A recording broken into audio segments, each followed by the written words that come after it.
Alright, so this video is going to consist of everything that came out of a beautiful mystery box that was sent to me by Melinda McClure. She said she was just going to send me some doubles from her collection she was looking to find a new home for. And mystery boxes are always fun when you get a box full of things that you have no idea what it's going to be, so you usually wind up with a bunch of interesting discs and usually some commons and things that people have duplicates of usually. But all of these are just some exceptional titles of different genres and things that I was just absolutely shocked and beyond generous, beyond happy to receive. It was such a generous thing to do. So this video is entirely in part and all thanks to Melinda McClure. So we're going to start with a really nice MGM later release.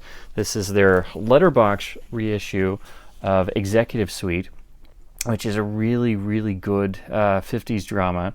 This is, as far as I know, I think this was the first letterbox presentation of it, of course directed by Robert Wise. And it's a really nice cover. I like the sort of off mint green of the background, and then you get the late MGM updated letterbox banner across the top.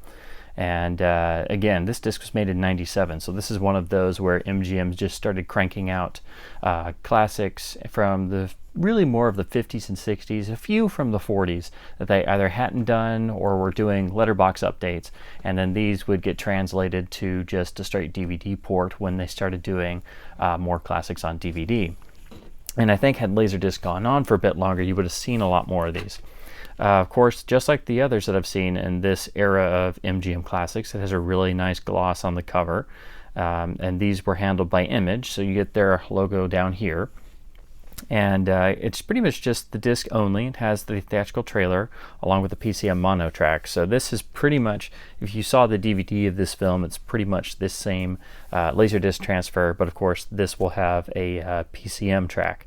So again, just a really nice release, and they didn't print too many batches of these classics. Some of the others that I've found like this are the release of Pork Chop Hill they did, which is letterbox. That's pretty rare, along with they did a Guy Named Joe and a handful of others, and all these were also pressed by Image. And again, they're extremely uncommon to find. So this is a really nice disc, and I can't wait to check out the transfer on it. Next up, a film from 1987. I've heard of this a whole lot, but I've never actually gotten to see this.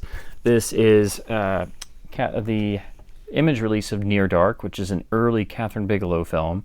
And if you've never heard of this film before, it's essentially, for lack of a better term, vampire bikers. If that alone, arouses your interest, then give this a whirl. And this is, of course, the film she did before eventually doing Point Break. So if you've seen Point Break, you can kind of get sort of the style of this. Just imagine, instead of surfer bank robbers, vampire bikers. So I've seen the trailer for this. I know about it. I've just never gotten to see it. So this will be really nice. Of course, this is an Image disc, so you get their usual cover with the discature and mock-up in the background and the sort of VHS dimensions here. This is part of their HBO video license. Like a couple other Image discs I've found have the HBO video moniker on them, so I guess the film rights passed through HBO hands at some point, and that got their logo on here.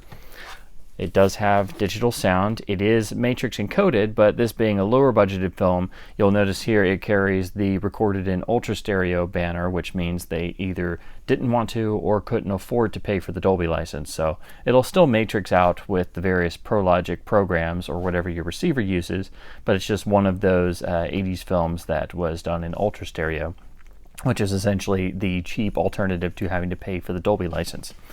It's a pretty nice looking jacket, but of course it's Image, so it's pretty much going to be in their style. And you can see it even carries the little CD video logo, which they were happy to keep on for a good number of years. I don't know why they did that, but that's something you'll see on a lot of Image jackets. They keep the CD video logo and statements on there, and I'm like, well, this is a Laserdisc. You shouldn't advertise it as CD video, because that was, a variant of Laserdisc to begin with. But that's Image for you. If I'm not mistaken, I believe this is a 133 transfer. I can't. I've never seen the film before, so I don't think it was scope. I think it was probably spherical, but again, I may be wrong. So I don't know if this is just opened up or if it's pan and scanned. But it's not too common of a disc, and I know this film has a whole legion of fans. So I'm just really excited to finally be able to see it. I've been meaning to see it for ages. So a really nice little image release.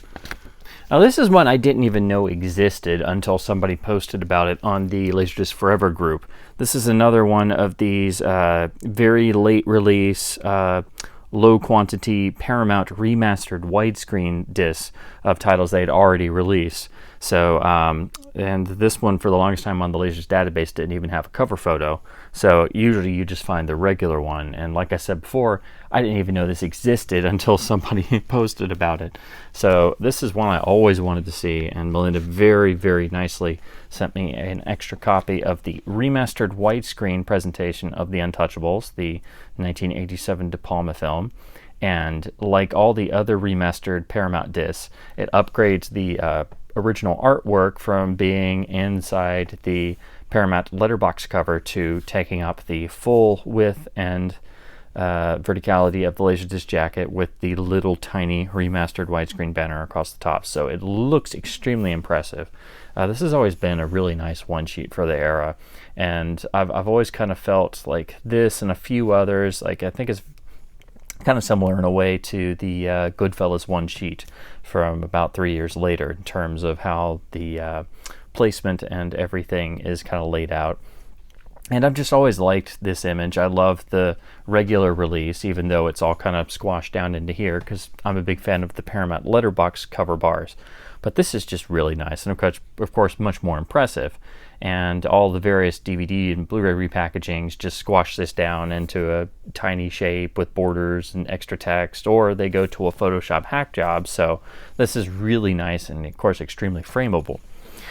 Unfortunately, there is no gatefold, so that's kind of a bummer. I could have thought of a bunch of images from this I could have gone with for a gatefold, but it was just nice to know they did an upgraded pressing of this, because the older ones pretty much been my go-to for a while, because the early DVD is presumably a port of this disc, which is I think from about 96 or so, and then the the later upgraded master isn't very good, and the Blu-ray is just a slight bump from that. They've got digital noise reduction, the color kind of looks flat, and they're just not very pretty to look at. Some people have gone out and looked at 35mm trailers or scanned some frames they've found, and it's one of those where it's one of those night and day differences. So if you ever get to see a print of this film, I think your socks will be blown off. So, but I've been wanting to check this out for some time. It carries the original Dolby Surround track, just like the original letterbox release, and then there is a 5.1 AC3 remix added. So this is really going to give you a spiffed up transfer and adds the AC3. I haven't got to watch through it entirely, but I was so curious I had to pop it in and compare it to the old disc, because like I said, the old disc has pretty much been my go-to, because none of the DVDs or the Blu-ray have been very, they haven't been very good, to be honest. And I like original mixes, so when I picked up the Laserdisc for cheap, I just have stuck with that. It sounds better than the Blu-ray anyway. So I think this 5.1 mix is the pretty much where it got birthed for all the later releases. They seem to have dropped the 2.0 surround from the later releases. The picture quality is much improved, because of course you're comparing I think the original disc is from like 89 or 90 or something to a Paramount disc from 95, 96. So I do think it's probably either the master's been spiffed up, or it is just a brand new master. It probably is just a brand new master, actually. They probably just did a new one from scratch for better broadcast, and probably did a new VHS release around this time period as well. So color, fine details is a lot better, but the old disc was no slouch. It's still a pretty darn good disc, so due to the rarity of this one, you can still be happy with the original disc. The PCM sounds exactly the same as the other one. It's nice, full-bodied, and I did demo the AC3, and while it opens up quite a bit because you're going from matrix to discrete 6 channels, and you do get a little bit more punch in your LFE because you're getting that dedicated 0.1 LFE track instead of your sub just pulling from the mains in a matrix track. I don't think it's one of those where you really need the AC3. I think it benefits in some scenes, particularly the action scenes, of course, anytime you have gunfire or big music cues and things like that. But the original mix is just fine, really. So I don't think this is one that you really have to seek out unless you're like a diehard fan of the film or you like to collect all the various AC3 pressings and stuff. Simply because this disc is quite rare to find. It's not particularly expensive. It's just difficult to find copies of it, like a lot of these remastered Paramount discs. But like I said, for the longest time, I just didn't even know it existed. So I'm very happy to finally be able to, examine it and compare it to the older one.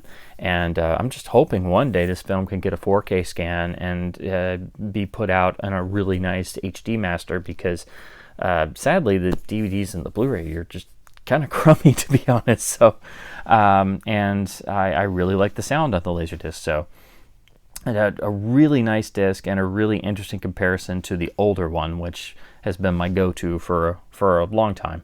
The only other thing I'll mention, unfortunately, there's no special features, so this is kind of like, I only have a couple others like this, but like the remastered Letterbox Urban Cowboy is sort of the same thing. Spiffed up new transfer, adds AC3, and that one does have a gatefold, so I don't know why this one doesn't, but I'm just happy it exists. Next up from 94 is one of, well actually I really have not managed to get many of the Universal Signature Collection discs, so this is a nice Signature Collection title to check off my list. This is the Signature Collection release of the Street Fighter movie adaptation. And this is a film I've always heard about. I've heard good things, I've heard bad things, I've seen the memes and things on the internet, so I've always meant to see it.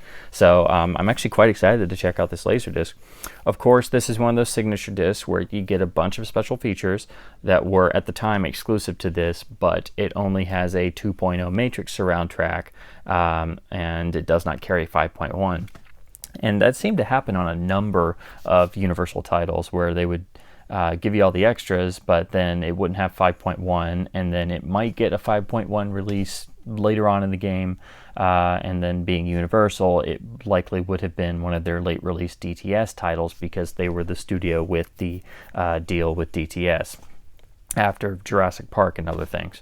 So unfortunately there is no 5.1, but you do get tons of extras, and it is a really nice entry in their signature series. So you get a rather nice gatefold with good amount of text that's actually readable. That's always nice.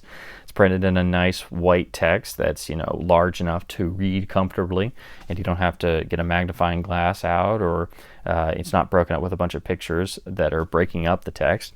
You get I believe this is the director's signature printed on here, so that's a nice touch with a little blurb from him talking about the film. And the overlay photo is quite nice. I don't know if you can make that out entirely, but it's there, so at least it's not a blank background like an older Fox disc, for example. You get the chapter breakdown here. It's 3 sides with the film pretty much is just a single disc, 2 sides. So CLV for the film, and then side 3 is all of your supplementals, which includes storyboard sequences, some deleted scenes and outtakes, and then the trailers, TV spot gallery, a featurette, probably one of the television, EPK or electronic press kit featurettes from like HBO or something, and then a whole bunch of stills, and then so just a nice little supplemental section, something that you wouldn't normally expect for, what would have been a more run-of-the-mill actioner from Universal at the time. So you could see they were trying to put some more, for lack of a better term, some more oomph behind this on home video, at least for this release outside of the standard one. And you get the little breakdown of the special features here. And you know, it's a pretty nice rear cover, because Universal could be as plain as possibly could be on the back of a Laserdisc jacket. So I'm quite excited to actually finally see this, and this should be a nice signature release to watch it on. So again, the only downside is you don't get a AC3 track, but of course you do get an audio commentary on the analog track, so at least there's that. So again, really nice release. I would recommend it if you do like the film, if you come across a cheap enough copy. Just be aware you're not going to get 5.1. I believe there is a DTS laser of this with 5.1, obviously, and then the DVDs carry 5.1 as well, so you can pick up those and get 5.1 for cheap, as opposed to getting the DTS laser, which will obviously cost you a lot more. All right, next up is a very late release. This is one I never actually thought I'd come across, but like I said, it is a very exceptional late release. This is the 1998 film, a 99 disc pressing. This is the DreamWorks release of This is the DreamWorks release of the Joe Dante film Small Soldiers, letterboxed, of course. And it's a rather nice jacket. I haven't seen this film, gosh, and I don't even know how long. I don't think I saw it on the original release, because I think I would have remembered that more as a kid, but I know I saw it by the time I hit cable, or I think we may have rented it from the video store. So it's been an exceptionally long time since I've seen it. This is an interesting film. I think it was kind of originally designed to be like a take on the success that Toy Story had, but of course with a lot more adult sensibilities. Of course, if you get the guy who made Gremlins to do sort of his own version of Toy Story, you know, I think it's gonna be quite a bit darker, you know, just per se, you know.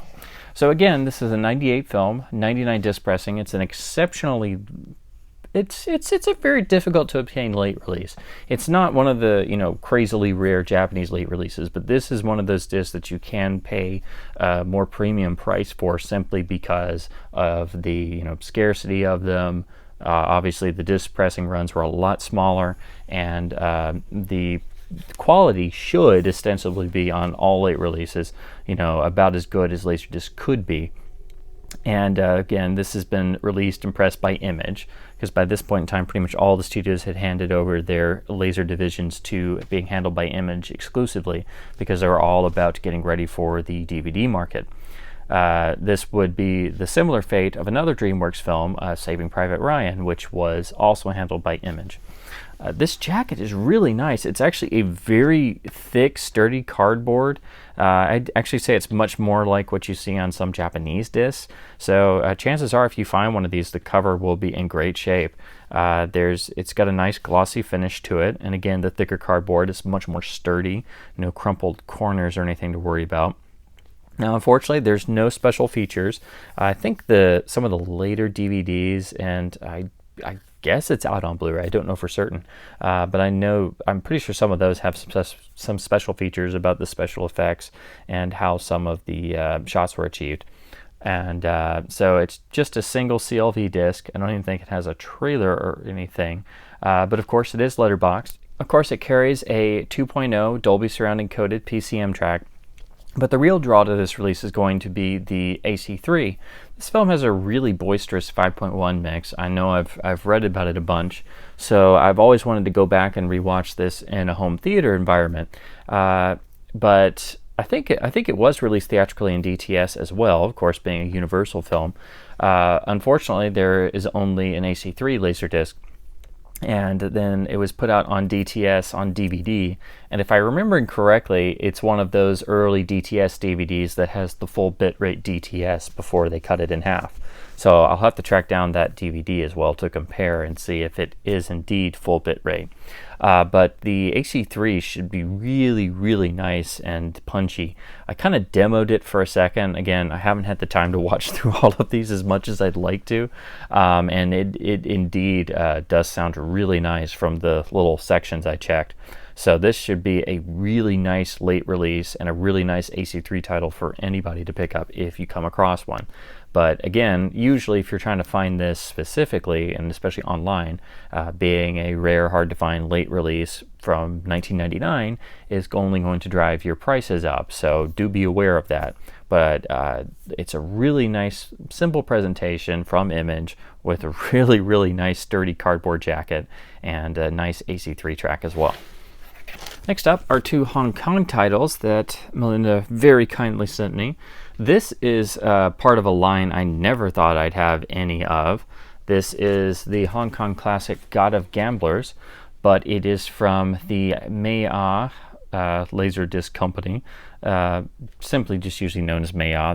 They were a video distributor of a lot of Hong Kong titles, and this is actually part of their Gold Series line, where they took a number of Hong Kong classics and presented it in this style of cover with this background. I'm not sure why these colors, but you'll recognize this if you've ever looked for certain titles. Most people are always trying to find the Maya Gold Collection version of Drunken Master 2, which for a long time was the only way to see the fully uncut Hong Kong version of that film with the original ending intact. Because all the versions over here were cut down and redubbed. So that's how I first heard about this line. And I knew they'd done some others, but I'm not exactly sure how many there are in this series. But God of Gamblers is a really great Hong Kong action classic. I've been trying to see more and more of these, but it becomes very difficult to see Hong Kong classics in their original uncut form with good audio and good subtitles. And regardless of format over here. So if you're somebody like me that wants to see a film properly, you're going to have to do a lot of detective work and put up with, crappy versions in order to see films properly. So this is an exceptional way to do it. But again, the other special thing I should mention about this Gold series is not only do you get the title in this gold foil and this gold foil banner across the top, but the disc itself is actually golden. It's a golden plastic that's used on both sides. So that is just exceptional. I wish more discs had done this. It's not really anything that's, it's not like it's actually gold plated, which there are a number of CDs that were gold plated, specifically audiophile label titles like some 24 karat gold plated CDs from Audio Fidelity and other companies. That was a thing for a while, the idea being like cables and connectors, if you gold plated the aluminum in the CD, it was supposed to last longer and be better for audio reproduction and such. So this is not actually gold plated, it's just gold colored, but it's a really, really nice touch. It's one of those really nice special lasers, like for example the Red Blood Evil Dead 2 Laserdisc release. That's a really nice display piece. And now that I've actually seen one of these up close, it really makes me want to go track down the at least some of the other gold discs, but they can be quite exceptionally rare. Of course, most discs would have either had to have been imported back in the day, or you'll have to be looking at overseas auctions and paying the import price. So if you are interested in any Hong Kong classics and you're not able to find them, always check out the Yahoo Japan auctions, or even better, just hit up the Good Squid, who is a master at finding rare laserdiscs over in Japan, and then putting together a big order for you and slow boat shipping it over here to the States. So it may take a while to get here on slow boat shipping, but people have found just some astounding stuff from the Good Squid. So cannot recommend his services highly enough. So it's a pretty nice little jacket. Again, of course, you're going to be dealing with all of the information and text in another language, but you pretty much get the idea, and they were nice enough to put the title of the film on front and back in English. It does carry a PCM mono track, which is the original mix for this film. A lot of Hong Kong action films have been subject to various multi-channel remixes on various releases, so a lot of times it's very difficult to get the original mono audio. And of course, most Hong Kong films were mono to begin with. Very few were stereo. And if you look down here, a little bit of information is actually printed in English. I have to kind of refresh myself. So this is the full Cantonese version. It runs 2 hours 6 minutes. And if I'm remembering correctly, this one does have English subtitles, so it's able to be watched for English language audiences, so that shouldn't be an issue. And I think the analog tracks on this carry a different dub. I think it may be Mandarin on the Mandarin on the analog tracks and the original Cantonese on the digital tracks. I may be wrong on that, but I know the original Cantonese mono is on the digital tracks. So really nice release, and again, one of these really awesome Maya Gold collection releases. So I'd love to find some more of those, but I never thought I'd have one in my hands to begin with. So I can't believe Melinda had a double of this. Next up is another Chow Yun-fat starring Hong Kong action classic. This is one I've actually not seen before, so I'm very excited to see this. Again, there are so many Hong Kong classics that I've wanted to see, but I've just always kind of put it off because I'm like, well, I want to see it, uncut with the correct original audio and with decent subtitles. And if I can't find a good copy, or sometimes I'm just like, it just goes on the wish list simply because I just want to see it properly. So this is I'm trying to figure out what label did this. Actually, it's from the Fito Mobile Laser Distribution Company Limited of the film Peace Hotel. Pretty nice jacket. I think this is original artwork here, and it looks nice against the white. I personally would have just made it a little larger and maybe not had so much text on the sides, but I assume this is part of a series due to the banner on the side. And of course, it's designed to look like a regular 35 millimeter piece of film there, so that at least gets a vote of confidence from me. I'm not sure what the other writing refers to, but it's a nice jacket. Again, anytime you can get original artwork well printed on a jacket, I'm happy. And the rear is a photo collage, again with foreign text, so you're not going to be able to read that, but very nicely they did actually put this bar down here with the relevant information, and that is printed in English. It does have Chinese and English subtitles, so it is watchable. It has Cantonese and Mandarin audio tracks. I believe it's Cantonese on the digital track and then Mandarin on the analog track.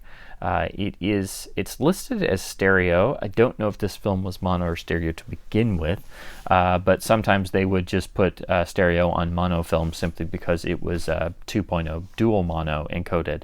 So I'll have to check that out just to see if it is actually stereo. But it's a nice looking release. It is letterboxed, and it does have digital original audio with English subtitles, so that's about as good as you can do for a Hong Kong film.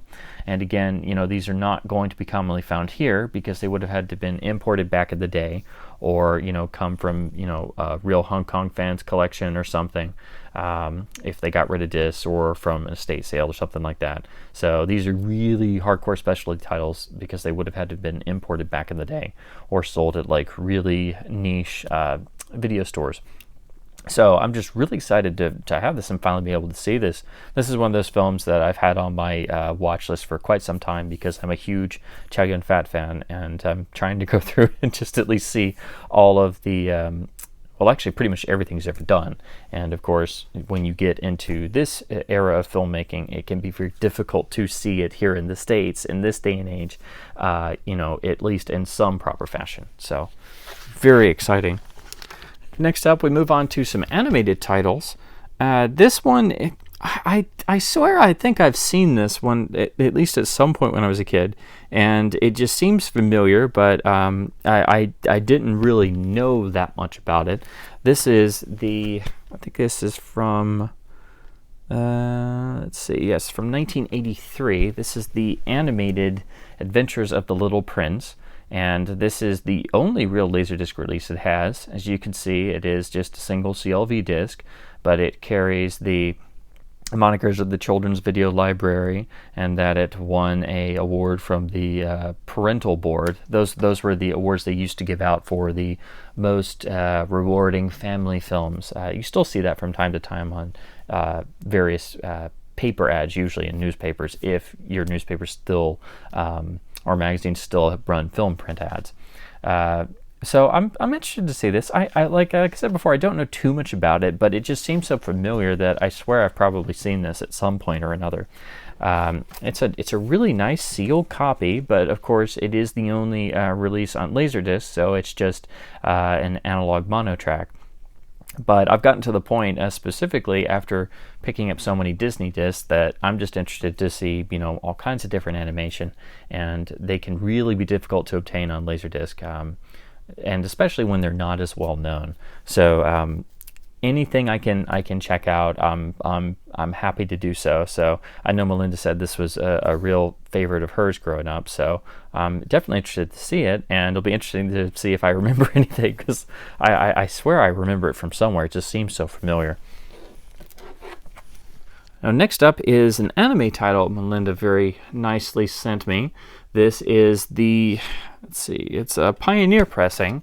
It's the US release of the classic Ghost in the Shell anime. Really, really nice art here, and I know this is one a lot of people usually try to find. This is a CLV disc. There's also a concurrent CAV version, but it's the same jacket art, almost the same catalog number. I don't know if there's a real benefit jumping to the CAV over this, because obviously you'd want to get CAV for animation, but I know both are quite rare, and people pay a good amount of money for this release simply because they're big Ghost in the Shell fans. I haven't seen this in ages. I've been wanting to see this again, especially after the big, CG live action remake came out. And I've also been wanting to get the Criterion Akira for some time, simply because everybody raves about it, and it has some exclusive extras and a really nice transfer for the time. So I'm interested to watch this copy. Of course, this is an English friendly disc because it is a Pioneer disc from the States. So you get the English dub on the digital tracks, and it is surrounding coded. So at least I believe it's surrounding coded. It says digital stereo. So I don't know if you can matrix it back out into something, or if it's just going to be flat stereo. I would presume it is matrix encoded, but it doesn't say if it is. But it does have the original Japanese audio on the analog tracks. But of course, as big of a purist as I am, that's how I would like to watch it, but this disc doesn't carry subtitles that I know of, so you would have to know what they're saying, or somehow sync up subtitles from another release. I don't think this has closed captions, but it might. I know people have had experience with fiddling around with closed captions and how to get it to work on Laserdisc, but I know it's a lot more complicated process than just activating it with a DVD on a DVD remote. So that is something to consider if you're wanting to get the Laserdisc of this, that if you want the Japanese audio, you will have to watch it without subtitles. So that is something to consider. I just hadn't realized. I never thought I'd find a cheap, affordable copy of this on Laserdisc, because anime titles are highly coveted. But I'm excited to watch this version. Like I said, I've just been wanting to rewatch it ever since the big remake. So, and honestly, I think when I watched it before, I think it was with the Japanese. So I don't think I've seen it with the English dub. So that should be interesting. But it's a really nice looking disc, really great packaging. Unfortunately, no special features, but I don't know, there might be a couple features on the CAV version, but I think it's just a CAV movie only release. But I think there's a Japanese release probably. I don't know for certain, but I'm sure there's probably like a small box set or something with some extras, and then the later releases on DVD I'm sure have more extras than what would be on the Laserdisc, so those would be available if you're interested. But if you're wanting the US Laserdisc, this is what it looks like. So just really nice, and I'm quite excited to watch this and fire it up. Now, last up, we have two Disney titles, And this is one I never thought I would find. I can't believe when somebody says, I'm going to send you some doubles and you're going to get a mystery box. I was like, well, that'll be cool. But the last thing you expect to find is a Japanese exclusive late release. So again, I can't thank Melinda enough. And this is just one I never thought I'd come across. So this is the Disney Pixar Japanese exclusive late release of A Bug's Life. And again, like I was talking about with Small Soldiers, this one's even thicker than that. This has a really thick, nice, sturdy cardboard sleeve jacket. So I've seen a number of Japanese discs where they use this, and you wish that would have carried over here to their U.S. counterparts. So it's in really great shape. Doesn't have the Obi strip. I know some people are really big on Obi strips, but I'm just happy to even actually see this. Of course, the film's a 97 release, so this disc was made in 98, and for some reason they didn't bring it out over here in the States. I thought it was just because it came out later than that, but it was by a point where it should have had a concurrent US release. But it seems to have followed the same pattern as what happened with The Phantom Menace, where it came out on VHS here in 99, and then it came out on Laserdisc in Japan in 2000. And by that point in time, Laserdisc had already pretty much been killed off here in terms of most industry minds.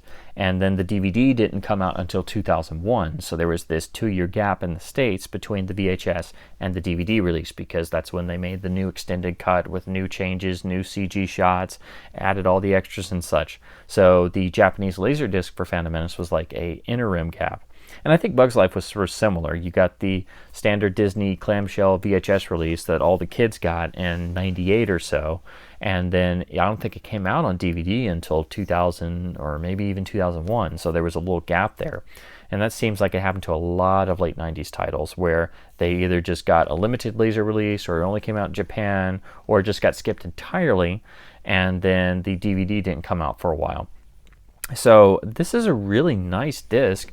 Of course, you can see this is the, I think this is the advanced one sheet, and it's been sized for VHS dimensions. And of course, they were nice enough to put the English title in the original font on the bottom to go along with the Japanese. The rear is pretty straightforward, and again, I think this is what was used on the VHS art, and then here on this block you have your chapter listings. It's just a single CLV disc, 2 sides, and it carries a Dolby Surround PCM track, but unfortunately it doesn't have an AC3 track. Why that is, I don't know. I don't see Disney skipping on the AC3 license for a Japanese Laserdisc, but I don't know. So that's a little weird, but it seems to have happened a few times on Japanese late releases. Just like some US discs in the 90s, they'd skip out on the AC3 and it would come out on the Japanese disc, or vice versa. The Japanese wouldn't have AC3 and the US disc would. So that's usually just whatever studio's in charge just not wanting to pay for the licensing. Of course, this film did have 5.1 and the DVD had 5.1. So of course with this you're getting a beautiful Japanese quality late release disc with a 2.0 surround track, which is of course going to be much better quality than what you got on the tape. And it should hold up pretty well, I would think, against that first DVD, which would have come out I think in either 2000 or 2001. Yeah, I just think this is a really solid disc. Like I said, I'm gonna have to fire it up and watch it all the way through, but I at least wanted to, sample it for a few minutes here and there, and I was really quite impressed, because late release Japanese discs should always be great, but sometimes they can be kind of hit or miss. Like the Phantom Menace disc has some weird type of processing applied to the video, so the picture quality is sadly not like referenced here, but the audio quality is. So. Again, this is just a disc I never thought I'd come across, because I just figured Japanese imports were, especially late release imports, were way out of my price range for the most part. So I'm just very excited to be able to really dig into this one. And again, for some reason, Disney didn't put it out over here, so I have no idea why. So it's an interesting item to try out from this era. And last but certainly not least is one of the really, really nice Disney Archive box sets. And I actually just pulled the seal off of this. So this has been shrink wrapped and sealed since the original release. This is the CAV archive release of Three Caballeros and Saludos Amigos. And just a beautiful, beautiful piece of work. This is one of the ones I just haven't been able to track down. I would definitely assume they printed less of these, because this would be definitely much more of a hardcore, Disney fan or animation fan, or specific fan of these films would be after this, as opposed to a big widespread standard release, which it did get a standard Laserdisc, but this box set has a ton of really nice features and has the really nice archive box packaging with the embossed logos and gold bars.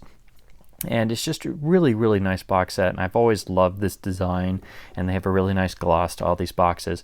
And of course, by this time point, when you find these box sets in used shape, they're usually going to be quite the worse for wear, because they had heavy disc trays and slid around and stuff. And this box has a little tiny bit of damage, but it's really not exact. I don't know if I'd call it damage, but it's got two little spots of age wear. And then, as I was saying, because they got the heavy tray, there's a little bit of splitting starting to happen here. But I think the shrink wrap protected most of it. So that's just something to be aware of if you're trying to track down these various archive boxes. And this design was used for the later on special boxes for each film, such as Sleeping Beauty, Cinderella, Hunchback of Notre Dame. And those have the similar problem. Those were actually a little bit more slimmed down, so they don't seem to suffer from it as much, because these archive boxes are kind of like, for lack of a better term, they're kind of like puffed out a little bit. They're rather thick, but they're very sturdy. So just, you want to make sure and try and get one of these in great shape. And this one is really in great shape. And like I said, I just pulled the seal off of it to show you guys the inside. So I'm really happy to finally have this one.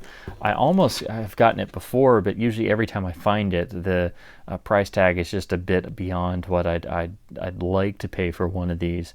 So I've never been able to find a good condition one for a decent price. So I'm very, very happy to finally watch through this.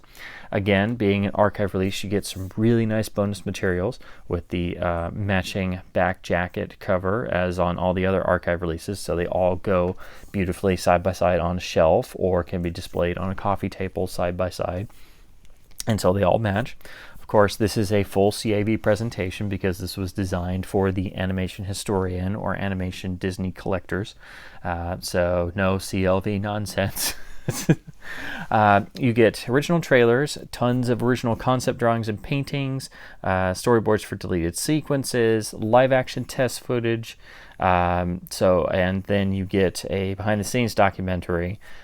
So it's kind of similar to what you would have seen on other archive releases if you own any of those, or if you saw my previous Disney box sets video where I go over some of the archive releases. And this really set the standard for the later individual film box sets that, while they weren't archive releases, they pretty much followed the same pattern. Now, these films really were not messed with in terms of revisionism like some of the others. But of course, anytime you can find the really nice Laserdisc version, it's nice to have as a alternate presentation, simply if you're curious to, check out how these films have fared on home video transfers through the years. And with it being Disney, you can never exactly know when something's been changed or not changed. So even though these really haven't gotten the same, overzealous treatment that the other films have, it's always nice to have a alternate presentation. And this was definitely the best the films got on Laserdisc, with these nice bonus sections and having full CAV presentations. Now, of course, you do get digital tracks. They are, I believe they should be mono. Let me slip this open so I can show you the contents. And again, the tray is very nice and sturdy as well. So here we have the inner booklet, which matches the outer cover, but you see they've very nicely put some original art drawings on the side. This gives you some, it's pretty much your liner notes and chapter stops, but they advertise that they've included rear photos. This is pretty much done in the same design as some of the other archive releases, as some of the other ones that had gatefolds that weren't box sets. So this is the same setup if this had gotten just a 2-disc gatefold archive release. Very, very nicely printed. The photos are beautifully printed. As you can see, they were really trying to go all out with the quality of each of these releases in terms of the packaging and doing it as good as they could at the time on Laserdisc. These were definitely, you know, intended for the mature animation collector as opposed to the you know, standard releases that would just be the movie only. Now here is the breakdown of the film sides and then the supplementals. As I said before, all the films are full CAV, so the first three sides are CAV, and then CAV side 3 also starts the supplemental sections, which continues onto the 4th CLV side, so they could pack some more in, and then sides 5 and 6 are CAV because, yeah, they are. So sides 1 through 3 are the 3 Caballeros, and then sides 5 and 6 are Saludos Amigos because it's a shorter feature, and those are of course CAV as well. And then you have an extra supplemental section at the end of that feature on side 6. So they had to kind of shift everything around to actually get everything they wanted to on here, but that's why these Disney flowcharts essentially are really, really helpful, and you're able to go back and figure out where everything is.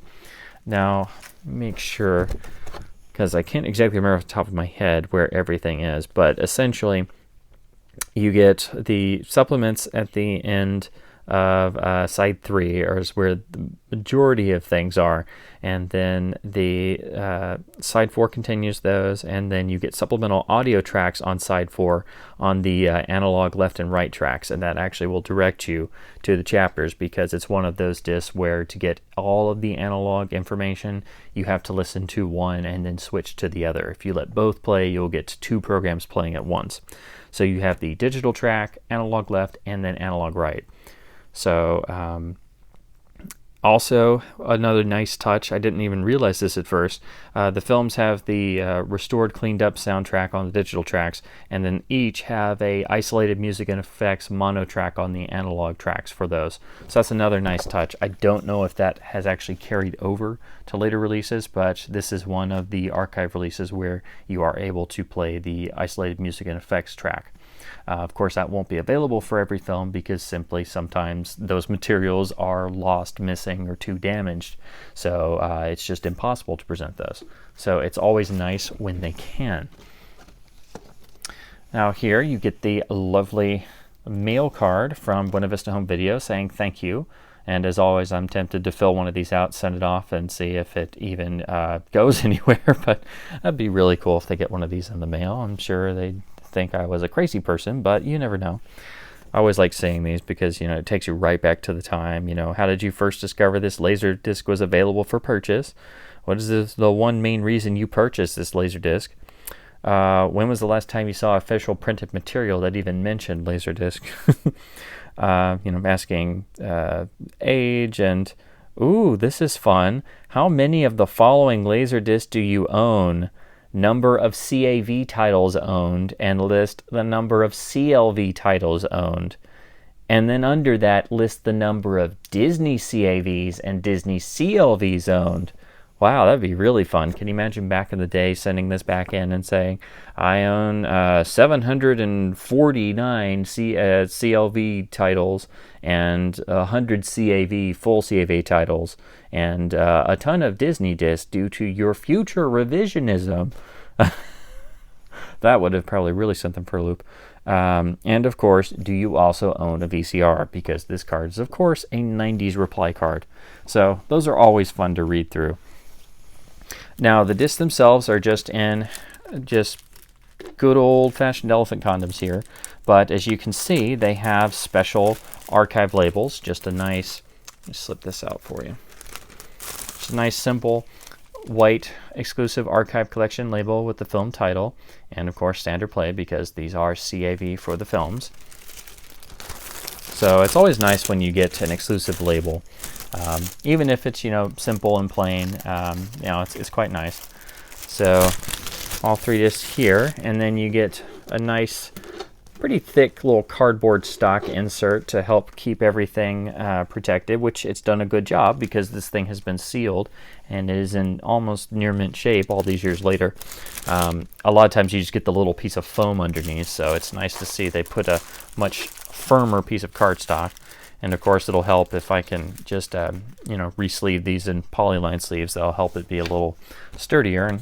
But I have to say, when you get the fresh plastic elephant condom sleeves, especially in a sealed set like this, it's really kind of fine. After all this time, they do a decent enough job. So that's all you get in here. There's no specials other than that. So it's pretty much just a box set because it had to go to 3 discs. Otherwise, it would have been a gatefold with the interior of the insert if it had been 2 discs. So again, just a really, really nice archive release. I'd say probably one of the better ones in terms of getting in so many extras and things. And again, this was really their series that was designed more for the serious Disney or animation fan at the time. Hence the full CAV encoding and all the liner notes and nice extras and things. So a really, really nice release. And just happy to add this to my Disney shelf and to go along with my other archive releases. There's still a couple that I'm missing, but after a little while they pretty much switched from doing the archive sets to just doing straight box sets without the archive moniker, and most of this stuff has made it over to the DVDs and Blu-rays and things. So there's not a whole lot of exclusive extras on these, but sometimes there are things you have to track down on here. And of course you get the benefit of having digital PCM audio for a lot of the extras if you're big on having the best audio you can for absolutely everything, even if it isn't the feature itself. So just a really, really nice box set, and one I've been meaning to pick up for quite some time. I just never was able to find an affordable copy that wasn't all dinged up and stuff. So again, I have to say many, many thanks to Melinda McClure for sending me these. I did not expect at all to have such wonderful titles just show up in mystery boxes. So this has been a real treat, and I can't wait to just dig through the rest of these and just go through everything 100%. But just some really nice titles, and that'll do it for this section. And stay tuned for some new updates, and if I come across any interesting tidbits going through all of these, start to finish, I'll definitely post about those. But definitely all of these titles are highly recommended, but some are a little on the, shall we say, harder side to find. So I'm just very excited, and this has been a wonderful treat. So again, thank you, Melinda. This has been absolutely fantastic. So thanks for watching, everybody, and hope to see you again soon.